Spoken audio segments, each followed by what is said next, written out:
Well, I hope I can follow it up. Clearly I don't have the detailed knowledge that Shirley and John and Nick have, and I'm really very interested to hear what they say, because I think what they say is very important. I was reminded of the old cartoon. I don't know if any of you remember, probably don't remember it. There was a cartoon years ago of a ship in the water with a ladder went from the ship down to the water, and on the top rung of the ladder was a general.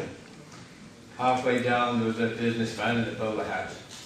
On the bottom rung was the working man. Might have been the working woman, but it was the working man. And he got a cloth cap on. And he just put his chin above the water like that.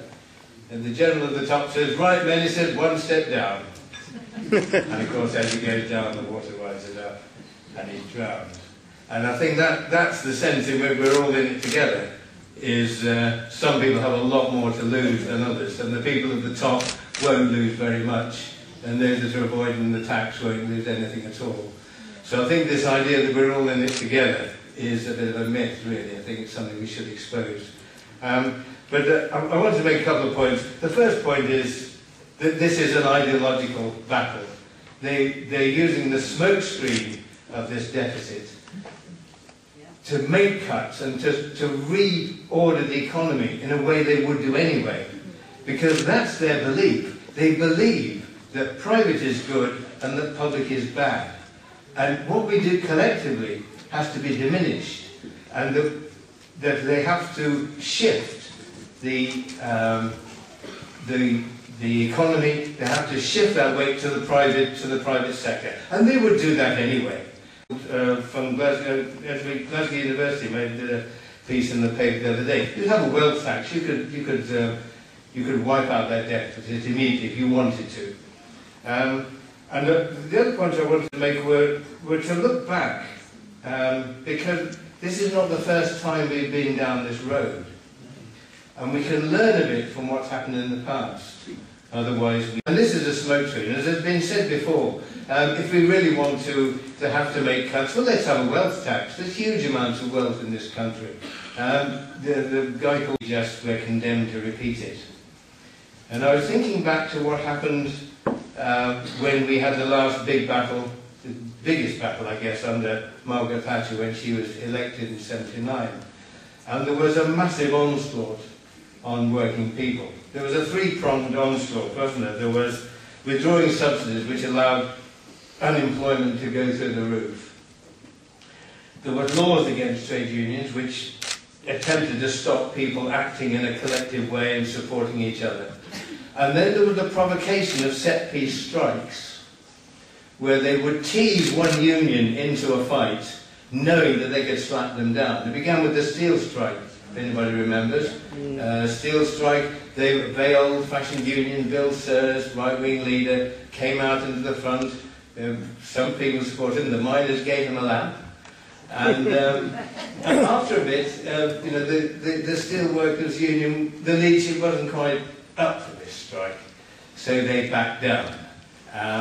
And of course the government knew that would be the case.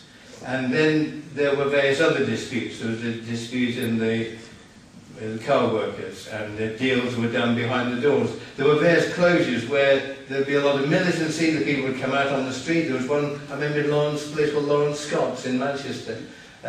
Massive solidarity action by everybody there, and the deal was done behind their backs, and the jobs were lost, and they got a little bit of compensation. End of story.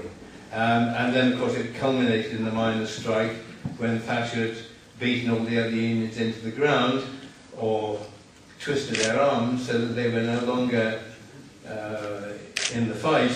Then the miners were again teased into action, and we know what happened. And of course, from the leadership, they got nothing. And I'm interested to hear Brendan Barber's comments. Sounds great. Sounds great. I remember Kinnock making a similar speech about, he liked the rhetoric, I warn you not to be old, I warn you not to be sick, and all that. What happened when the miners came out? He didn't go near them. Didn't go near them. What a treacherous man that was. What a treacherous leadership we had then. And what bothers me is that they'll do the same if we're not careful. That's what bothers me. And I think we've got to keep a very sharp eye on union leaders, particularly the ones who come out with rhetoric now, before they're not called upon to break the law. Because of course the law is very tight now. You know, the law says you can't take solidarity action. Well, if we're going to win, we're going to need solidarity action. We're going to need it.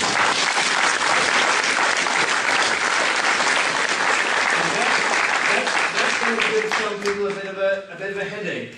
Because it's going to be, well, are we going to put union funds at risk? What's going to happen to the office? What's going to happen to the union leaders' pensions? You know, not to mention.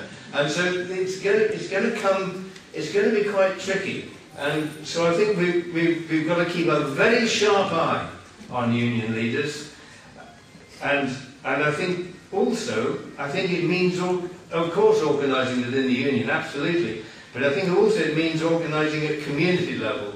And where there's, as you did so brilliantly at the Whittington, it means there's community actions, because it's hospitals, schools, old people's homes. There's one in my hometown in Nuneaton which was just threatened and which I think has gone.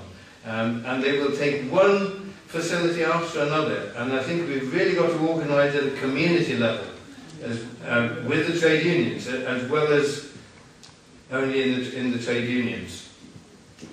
I was in Canada just last week, and you know, we always hear that across the Atlantic, we never hear of the American labour movement.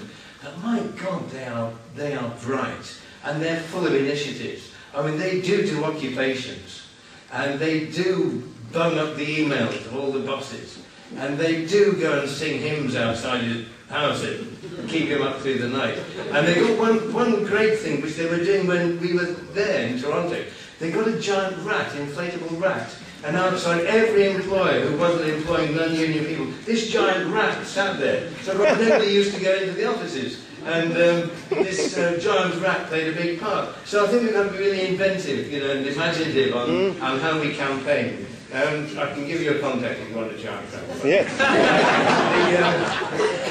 The other, may not have time for this, but the other perspective I wanted to put on it was I've just been recently looking at some old archive films from the 1940s, and you do forget, and if you're not old enough, you forget from having read the books, just what a vision people had after the war, when we won the war and we were bankrupt. We had nothing. There's footage of Churchill saying, bankrupt, no money, and so on. And this socialist will bankrupt us even further.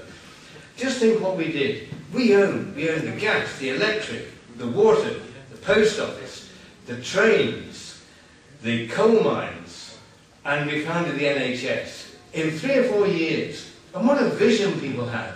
And the idea that you planned and you supported, you each supported the other, and you had solidarity with each other. And we won the war together, we could build a country together. And that sense of coming together, which happened in the course of the war, but wasn't dissipated straight after the war, that's what the country we want. That's the vision that we have, that we need to have. That we are actually stronger together, and we can make a country together, which we collectively own. And we don't have to sell it off to, or give it away to this private company or that private company. And let's remember, it's their system that has failed.